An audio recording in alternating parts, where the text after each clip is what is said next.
বান্দা কথা দুই রকম, কতগুলা কথা আছে অর্থবহ আর কতগুলা কথা আছে অনর্থক।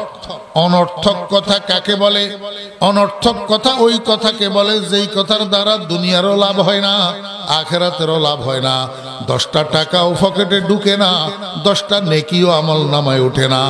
এই জাতীয় কথাগুলার নাম হলো লাগব। এই জাতীয় কথাগুলো হলো অনর্থক কথা। বান্দা, তোমার জিহ্বা সংশোধন করতে হইলে অনর্থক কথাগুলার থেকে বিরত থাকতে হবে। আমার মুসলমান ভাইয়েরা, মুসলমানের সন্তানেরা হাটে বাজারে রাস্তাঘাটে এইখানে সেখানে খালেদা খালেদা খালেদা খালেদা, হাসিনা হাসিনা, এরশাদ এরশাদ, রাত্র দিন 24 ঘন্টা যেই নামগুলার জিকির করো, এই নামগুলার জিকিরের দ্বারা না তোমার পকেটে 50টা টাকা ঢুকে, না তোমার আমল নামায় 10টা নেকি উঠে। তাহলে এই কথাগুলার দ্বারা তোমার দুনিয়ার কি লাভ হইল, তোমার আখিরাতের কি লাভ হইল? যদি অনর্থক কথা হয়, সেই কথার থেকে তোমাকে বিরত থাকতে হবে, তবেই যাইয়া তোমার জিহ্বার সংশোধন হবে। আল্লাহর হাবিব জনাব রাসূলুল্লাহ সাল্লাল্লাহু আলাইহি ওয়াসাল্লাম বলেন, উম্মত যদি কথা বলতে হয় ফালইয়াকুল খায়রা, ভালো কথা বলো, ওয়া ইল্লা ফালইয়াসমুত, আর ভালো কথা যদি বলতে না পারো তাহলে চুপ থাকো। সাহাবীরা জিজ্ঞেস করেন, ইয়া রাসূলুল্লাহ খায়রুল কালাম কোনটা? আল্লাহর হাবিব জনাব মুহাম্মদুর রাসূলুল্লাহ সাল্লাল্লাহু আলাইহি ওয়াসাল্লাম ইরশাদ করেন, দুনিয়ার মধ্যে সবচেয়ে উত্তম কথা হলো লা ইলাহা ইল্লাল্লাহ, লা ইলাহা ইল্লাল্লাহ, লা ইলাহা ইল্লাল্লাহু মুহাম্মাদুর রাসূলুল্লাহ। এখন তো আমাদের সন্তানেরা রাত্র দিন 24 ঘন্টা ফের ফের ফের ফের করে, কিন্তু এক সপ্তাহে একবার তার মুখের থেকে লা ইলাহা ইল্লাল্লাহ বাইর হয় না।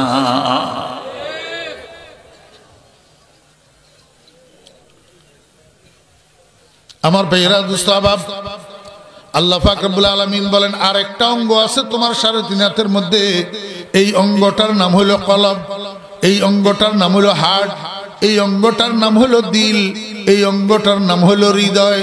এটাকে সংশোধন করতে হবে। কয় কেমনে সংশোধন করবা? ওয়াল্লাযীনা হুম লিয-যাকাতি ফাইলুন, তোমার কলবটাকে আভ্যন্তরীণ রোগের থেকে, গুনাহের ময়লা থেকে, গুনাহের মরিচিকা থেকে পরিষ্কার করতে হবে, পবিত্র করতে হবে। ও দোস্ত আহবাব, রাসূল আকরাম সাল্লাল্লাহু আলাইহি ওয়াসাল্লামকে জিজ্ঞেস করলাম, ইয়া রাসূলুল্লাহ আমার কলবটাকে কিভাবে সংশোধন করব, কিভাবে পবিত্র বানাবো, কিভাবে পরিষ্কার করব? আল্লাহর হাবিব জনাব রাসূলুল্লাহ সাল্লাল্লাহু আলাইহি ওয়াসাল্লাম বলেন, উম্মত মৌলিকভাবে কলবকে পবিত্র বানানোর 4টা কাজ আছে। কয়টা কাজ? 4টা কাজ। কলবকে পরিষ্কার করার কাজ মৌলিকভাবে কয়টা? 4টা। 1 নম্বর কাজের নাম লিকুল্লি শাইইন সাকালাতুন ওয়া সাকালাতুল কুলুবি যিকরুল্লাহ। কলবকে পরিষ্কার করার, কলবকে পবিত্র করার, কলবকে চিকিৎসা করার, কলবকে রোগমুক্ত করার 1 নম্বর জিনিস হলো আল্লাহ পাকের জিকির।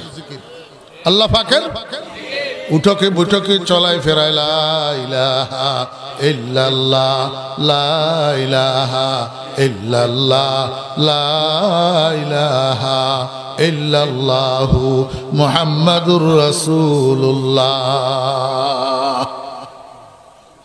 আল্লাহর হাবিব ইরশাদ করেন, উম্মত কলবকে পরিষ্কার করার 2 নম্বর জিনিস হলো, 2 নম্বর জিনিস হলো তিলাওয়াতে কোরআন। কি? তিলাওয়াতে কোরআন। কালা কাসরাতু যিকরিল মাউতি ওয়া তিলাওয়াতিল কোরআন। আল্লাহু আকবার। 2 নম্বর কলবকে পরিষ্কার করার বস্তু, 2 নম্বর কি? কোরআনের তেলাওয়াত। কোরআনের তেলাওয়াত আছে এখন? কি বলেন? আছে? কোরআন শরীফের তেলাওয়াত আছে ঘরে ঘরে? নাই। কলবকে পরিষ্কার করার 2 নম্বর বস্তু কি? কোরআনে কারীমের তেলাওয়াত। কলবকে পরিষ্কার করার 3 নম্বর বস্তু আমার ভাইয়েরা যিকরুল মাউত। যিকরুল আকসিরু যিকরা হাযিমিল লাযাতিল মাউত। ও বেরা দোস্ত আবাব, যত বেশি মৌতের স্মরণ করবেন তত বেশি দিলটা নরম হবে, যত বেশি মৌতের স্মরণ করবেন তত বেশি আপনি আখিরাতের দিকে ধাবিত হবেন, দুনিয়ার থেকে বিমুখ হবেন।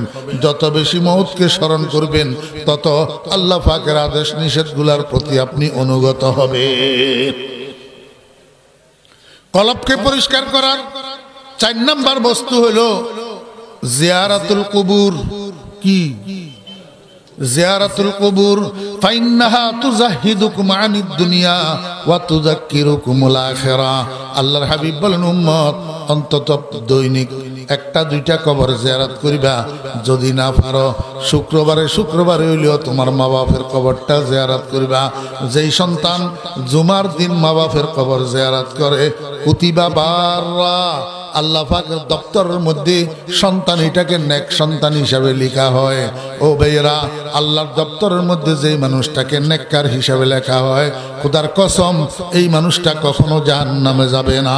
তাহলে একজন মানুষ জান্নাতি হওয়ার জন্য অন্যতম একটা মাধ্যম হইল জুমার দিন শুক্রবারে মা বাপের কবরটা জিয়ারত করা। কবর জিয়ারত করবেন আমার ভাইয়েরা মুস্তাহাব।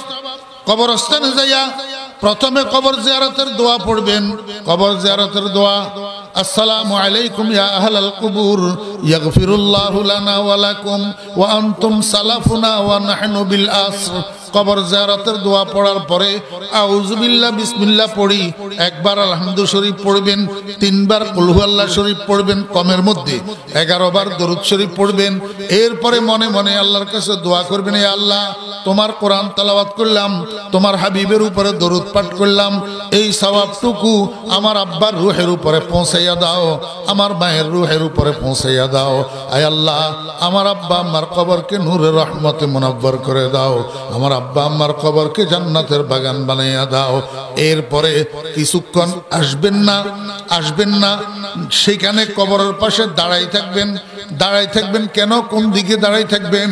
ও দোস্ত, কবরের দিকে তাকাইয়া দাঁড়াই থাকবেন আর নিজেকে নিজে মওতের তলকিন করবেন। ও মন, আজকের ডিজিটাল যুগে মুহূর্তের মধ্যে আমেরিকায় যোগাযোগ করা যায়, রাশিয়ায় যোগাযোগ করা যায়, লন্ডনে যোগাযোগ করা যায়, জাপান জার্মানে যোগাযোগ করা যায়, অস্ট্রেলিয়া আফ্রিকায় যোগাযোগ করা যায়।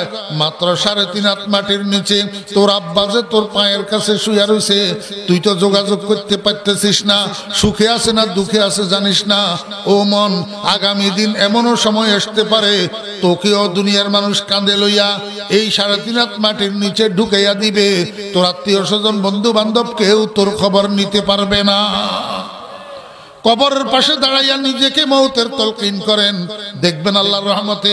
আল্লাহর হাবিব বলেন, তুজাহিদুকুম আনিদ দুনিয়া ওয়া তুযাক্কিরুকুমুল আখিরা।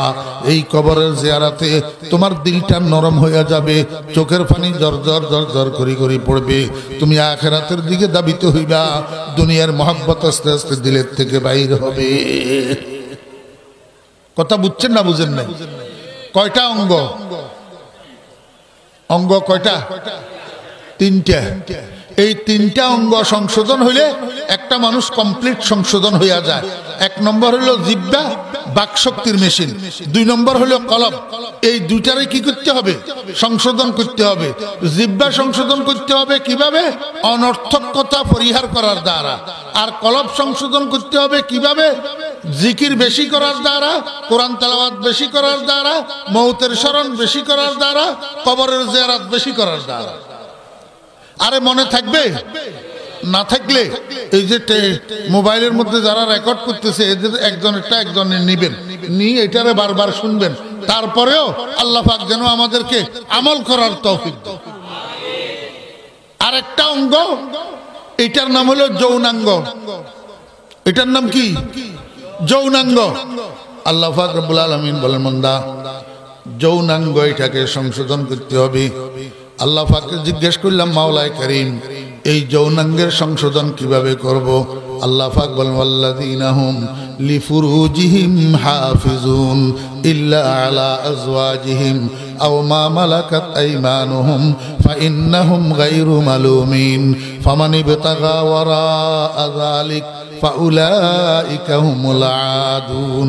আল্লাহ পাক বলেন, বান্দা তোমার যৌনাঙ্গকে সংশোধন করার উপায় হলো দুনিয়ার মধ্যে এক একটা পুরুষ এক একটা নারী দুইজনে মিলিয়ে একটা জোড়া, দুইজনে মিলিয়ে একটা কি জোড়া।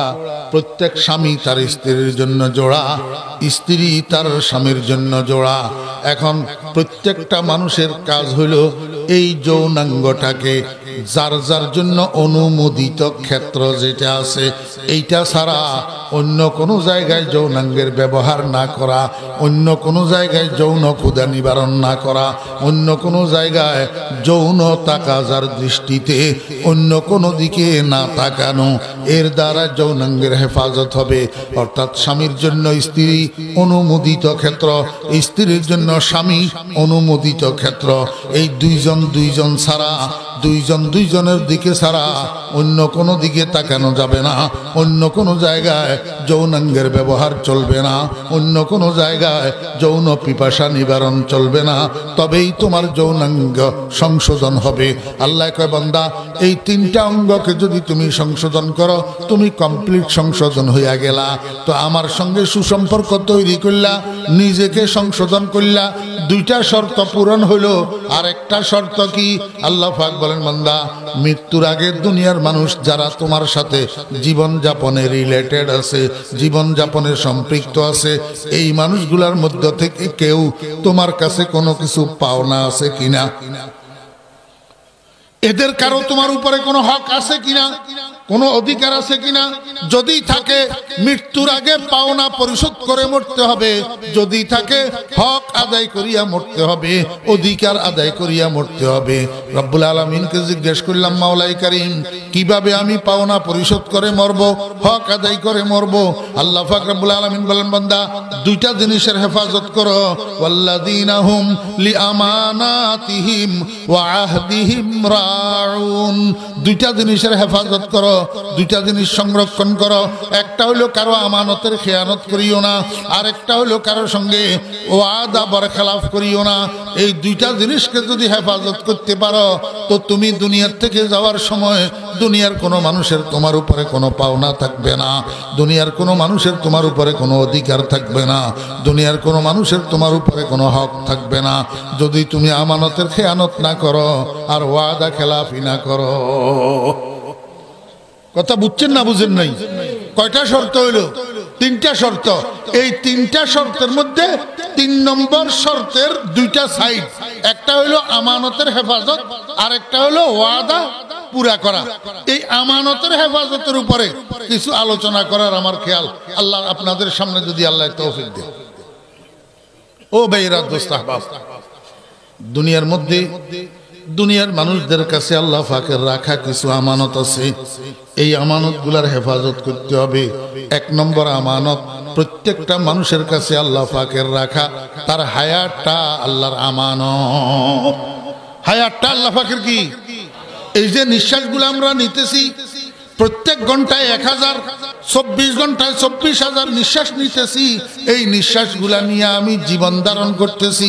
এক একটা নিঃশ্বাসকে আল্লাহু আকবার দুনিয়ার কোনো মার্কেটে, দুনিয়ার কোনো শপিং সেন্টারে লক্ষ লক্ষ কোটি কোটি টাকা দিয়া খরিদ করার জন্য পাবেন না, কেনার জন্য পাবেন না। আল্লাহ পাক রব্বুল আলামিনের দেওয়া আমানত। এই জন্য নিঃশ্বাসগুলাকে আল্লাহ পাকের ইচ্ছা মতো খরচ করতে হবে, নিজের ইচ্ছা মতো খরচ করা যাবে না। 2 নম্বর আমানত, এই মনোযোগ আছে? 2 নম্বর আমানত প্রত্যেকটা যুবকের কাছে তার যৌবনটা আল্লাহ পাকের আমানত। একটা মানুষের কাছে 3টা কাল থাকে, বাল্যকাল, যৌবনকাল, বৃদ্ধকাল। বাল্যকালটা অপরিপূর্ণ, অসম্পূর্ণ, বৃদ্ধকালটা অপরিপূর্ণ, অসম্পূর্ণ, 16 কালায় পরিপূর্ণ কাল হইল যৌবনকাল। 16 কালায় পরিপূর্ণ কাল কোনটা? যৌবনকাল না? এই জন্য আল্লাহর কাছে যৌবনকালের বিশেষ গুরুত্ব, আল্লাহ পাকের কাছে যৌবনকালটা বিশেষভাবে দামি। ও দোস্ত আহবাবেরা, দুনিয়ার যুবক তরুণ ভাইয়েরা, এই জন্য আল্লাহর হাবিব জনাব রাসূলুল্লাহ সাল্লাল্লাহু আলাইহি ওয়াসাল্লাম বলেন, উম্মত যৌবনের একটা পাওয়ার থাকে, যৌবনের একটা শক্তি থাকে, যৌবনের একটা তাড়না থাকে, যৌবনের একটা গরমি থাকে। এই গরমিটাকে নিয়ন্ত্রণ করো, কন্ট্রোল করো। কন্ট্রোল করি যৌবনটাকে আল্লাহ পাকের গোলামির মধ্যে নিয়োজিত করো। যৌবনকে ইয়াবার মধ্যে লাগাইও না, যৌবনকে মদের মধ্যে লাগাইও না, যৌবনকে সন্ত্রাসের মধ্যে লাগাইও না, যৌবনকে চুরি ডাকাতি হাইজ্যাক রাজধানীর মধ্যে লাগাইও না, যৌবনকে অন্যের মাল আত্মসাৎ করার মধ্যে লাগাইও না। আল্লাহু আকবার। যৌবনকে জুয়ার আসরে খরচ করিও না, যৌবনটাকে 5 ওয়াক্ত নামাজের মধ্যে লাগাও। যদি 5 ওয়াক্ত নামাজের মধ্যে যৌবনটাকে খরচ করো, কিয়ামতের বিভীষিকাময় পরিস্থিতিতে সাত সূর্যের তাপ যখন কিয়ামতের মাঠের তামার জমিন গরম হইয়া লাল হইয়া যাবে, এই সময়ের মধ্যে গোটা কিয়ামতের মাঠের ভিতর আল্লাহ পাকের আরশের সামিয়ানার ছায়া ছাড়া আর কোনো ছায়া থাকবে না। এই সময়ের মধ্যে আল্লাহ পাকের আরশের নিচের ছায়ার জায়গাটা চতুর্দিকে বাউন্ডারি করা থাকবে, এক জায়গা দিয়া গেট থাকবে প্রবেশ করার জন্য, ফেরেশতা সেখানে দাঁড়ানো থাকবে, টিকেটওয়ালাদেরকে ঢুকতে দিবে, বিনা টিকেটিদেরকে ঢুকতে দিবে না। এই টিকেট আল্লাহর ফেরেশতারা ময়দানে মাহশরের মধ্যে ঘুরে ঘুরে ঘুরে ঘুরে টিকেট বিতরণ করবে। 7 প্রকারের মানুষের টিকেট দিবে, আর সে আজিমের ছায়ার বেষ্টনীর মধ্যে প্রবেশ করার জন্য 7 প্রকারের মানুষকে। তন্মধ্যে 1 প্রকার মানুষ শাবুন নাশা ফি ইবাদাতিল্লাহ। আল্লাহর হাবিব বলেন, ওই যুবক যে নিজের যৌবনের গরমিটাকে কন্ট্রোল করছে 15 বছর থেকে 35 পর্যন্ত। কত বয়স? 15 থেকে 35, 15 থেকে 35। এই 20 বছরের জীবনটা একটু গরম, এই 20 বছরের জীবনটা একটু পাওয়ারফুল। এই জীবনটাকে কন্ট্রোল করতে হবে আমার ভাইরা দোস্ত আহবাব। এটার ফাউন্ডেশন হলো 15 থেকে 25, 15 থেকে 25। এটা হলো জীবনের ভিত্তি, এটা হলো জীবনের ফাউন্ডেশন। 15 থেকে 25 পর্যন্ত এই বয়সটাকে যে কন্ট্রোল করতে পারে তার জীবনটা উন্নতির চরম শিখরে পৌঁছায়। আর 15 থেকে 25 পর্যন্ত এই বয়সটাকে যে কন্ট্রোল করতে পারে না তার জীবনটা অবনতির অধপতনের চরম শিখরে পৌঁছে আমার ভাইয়েরা দোস্ত আহবাব। এই জন্য যুবক তরুণ ভাইয়েরা হাতে ধরি, পায়ে ধরি, তোমার যৌবনটাকে কন্ট্রোল করো, তোমার তারুণ্যটাকে কন্ট্রোল করো। খবরদার মদের কাছে যাইও না, জুয়ার কাছে যাইও না, গান বাজনা নিয়ে পাগল থাকিও না, বেগানা মেয়ের চেহারার দিকে তাকাইও না। যৌবনের গর্মিটাকে কন্ট্রোল করি আল্লাহর হাবিব জনাবে মুহাম্মদুর রাসূলুল্লাহ সাল্লাল্লাহু আলাইহি ওয়াসাল্লামের আদর্শটাকে ধারণ করি, জীবনটা কাটানোর জন্য চেষ্টা করো। দেখবা মৌতের মৃত্যুর শয্যায়ও সম্মান পাইবা, কবরেও সম্মান পাইবা, হাসরের মাঠেও সম্মান পাইবা। আল্লাহ পাক দয়া করি মেহেরবানি করি চির সম্মানের কেন্দ্র জান্নাতুল ফেরদাউসে পৌঁছাইয়া দিবে। আল্লাহু আকবার। আমার ভাইয়েরা দোস্ত আহবাব, আমি আপনাদেরকে বুঝাইতে চেয়েছিলাম এই যৌবনটা প্রত্যেক যুবকের কাছে আল্লাহ পাকের রাখা আমানত। আল্লাহ পাকের রাখা কি আমানত। একজন মানুষের কাছে যদি 500 টাকা আমানত রাখে, হুজুর আছে জিজ্ঞাসা করেন শরীয়তের মাসালা কি। যদি 50 টাকার 10টা নোট আপনার কাছে আমানত রাখে, 500 টাকা, 50 টাকার 10টা নোট যদি সে আপনার কাছে রাখে, আপনি যতক্ষণ পর্যন্ত সে অনুমতি না দিবে ততক্ষণ পর্যন্ত আমানত রাখা নোটগুলা পরিবর্তন করা জায়েজ নাই, হারাম। নোটগুলা পরিবর্তন করা কি নাই? জায়েজ নাই, হারাম। যেখানে আমানতের টাকার নোটগুলা অনুমতি ছাড়া পরিবর্তন করা যাবে না, সেখানে তুই যুবক কি করি বুঝলি যে তোর যৌবনটাকে ইচ্ছা মতো চালানো যাবে? কিভাবে বুঝলা? আমার ভাইরা দোস্ত আহবাব, 1 নম্বর আমানত হায়াত, 2 নম্বর আমানত প্রত্যেক যুবকের কাছে তার যৌবন, 3 নম্বর আমানত সন্তান। 3 নম্বর আমানত কি? এখানে যারা আব্বারা আছেন, আব্বা যাদের কাছে সন্তান আছে, আপনি তো খুশি আপনি সন্তানের বাবা হইছেন, কিন্তু মনে রাখিয়েন এই সন্তানগুলা আল্লাহ পাকের আমানত আপনার কাছে রাখা আছে। যেমনি ভাবে আমানতের টাকার নোট পরিবর্তন করা যাবে না অনুমতি ছাড়া, তেমনি ভাবে আল্লাহ পাকের রাখা আমানত মনে যেভাবে চায় সেভাবে ব্যবহার করা যাবে না। আল্লাহ পাকের রাখা আমানত এই সন্তানগুলাকে মনে যেমনে চায় এমনি পরিচালিত করা যাবে না। ও দোস্ত, আজকে মুসলমানের সন্তানেরা, আপনাদের এলাকার খবর তো আমি জানি না, আমাদের এলাকায় কিছু যুবক তরুণ আছে, চুলের এমনি করি গোল করি, নিচেরটারে কাটে ছোট ছোট করি, উপরের গুলা ধরে না, উপরে তুবা একটা বানাই রাখে। ও দোস্ত বাপ, এটা কে? এটা আপনার ছেলে, আপনার সন্তান। এই যে আদর্শে চুল কাটলো, এই আদর্শটা মুহাম্মদুর রাসূলুল্লাহ সাল্লাল্লাহু আলাইহি ওয়াসাল্লামের আদর্শ না, এটা ইহুদি খ্রিস্টানের আদর্শ, হিন্দুদের আদর্শ। ও দোস্ত, আপনার ছেলে হিন্দুর আদর্শ কেন গ্রহণ করলো, ইহুদি খ্রিস্টানের আদর্শ কেন গ্রহণ করলো? আপনি আব্বা তারে পরিচালিত করতে জানেন না, পরিচালিত করতে জানেন না। এই জন্য আমি একটা কথা আমার সারা বাংলাদেশের মাহফিলগুলোর মধ্যে বলি, আপনারা ইউটিউবে চার্জ দিলে পাবেন। আমার একটা বয়ানও প্রায় এমন নাই যেই বয়ানের মধ্যে আমি এই কথা বলি না। ও দুনিয়ার আব্বা আম্মারা, সাবধান, কিন্তু সাবধান। সন্তানকে চরিত্রবান বানান। সন্তানকে চরিত্রবান যদি বানাইতে চান, সন্তান যখন গর্ভে ধারিত হয় তখন থেকে আব্বা আম্মা সাবধান হন। সন্তান যখন গর্ভে ধারিত হয় তখন থেকে আব্বা আম্মা কি হবেন? সাবধান হবেন। কেন সাবধান হবেন? সন্তান গর্ভে থাকা অবস্থায় মা বাপ যেই কাজ বেশি করে, যেই কথা বেশি বলে, যেই কথা বেশি শুনে, যেই কাজ বেশি করে, সেইটার একটা এফেক্ট গর্ভের সন্তানের উপর পড়ে। সন্তান গর্ভে লইয়া মা যদি টক বেশি খায়, সন্তান টক প্রিয় হয়। সন্তান গর্ভে লইয়া মা যদি মিষ্টি বেশি খায়, সন্তান মিষ্টি প্রিয় হয়। সন্তান গর্ভে লইয়া মা যদি ঝাল বেশি খায়, সন্তান ঝাল প্রিয় হয়। সন্তান গর্ভে লইয়া মা যদি টুকি টাকি কষ্ট করে হলেও কাজকর্ম করে, সন্তান কর্মঠ হয়। সন্তান গর্ভে লইয়া মা যদি অলসতার সহিত বেশি বেশি শুইয়া সময় কাটায়, এই সন্তান অলস হয়। সন্তান গর্ভে লইয়া মা যদি পর্দা ফুসিদায় চলে, লাজ লাজুকতার সহিত চলে, শরম হায়ার সহিত চলে, পেটের সন্তান মেধাবী হয়, ট্যালেন্টফুল হয়। সন্তান গর্ভে লইয়া মা যদি বেপরদা চলে, নির্লজ্জতার সহিত চলে, মার্কেটে মার্কেটে ঘুরে, এই পেটের সন্তান আল্লাহু আকবার ডামিস ডামিস বোকা হইয়া বাইর হয়, বোকা হইয়া বাইর হয়। সন্তান গর্ভে লইয়া মা যদি দিনদারি অবলম্বন করে, নামাজ বেশি পড়ে, কোরআন তেলাওয়াত বেশি করে, জিকির আজকার বেশি করে, এই পেটের সন্তান আলেমে হাক্কানি রব্বানি হয়, আল্লাহর ওলি হয়, দিনদার আর পরহেজগার হয়। আমার ভাইরা দুস্তাবাব, আব্দুল কাদের জিলানী রহমতুল্লাহ আলাইহি, হযরত বড়পীর সাহেব রহমতুল্লাহ আলাইহি কত বড় আল্লাহর ওলি ছিলেন আপনারা ধারণাও করতে পারবেন না, যেটা তিনি নিজে ব্যক্ত করছেন। ওয়া কুল্লু ওয়ালিয়িন আলা কদমি ওয়া ইন্নী আলা কদমিন নবী বদরিল কামালি দারাস্তুল ইলমা হাত্তা সিরতু কুতবান ওয়া নিলতু সাদা মিন মাওলাল মাওয়ালি মুরিদিলা তাখাফ আল্লাহু রাব্বি আতানি রিফাতান নিলতুল মাআলি। কত বড় আল্লাহর ওলি ছিলেন হযরত বড়পীর সাহেব রহমতুল্লাহ আলাইহি।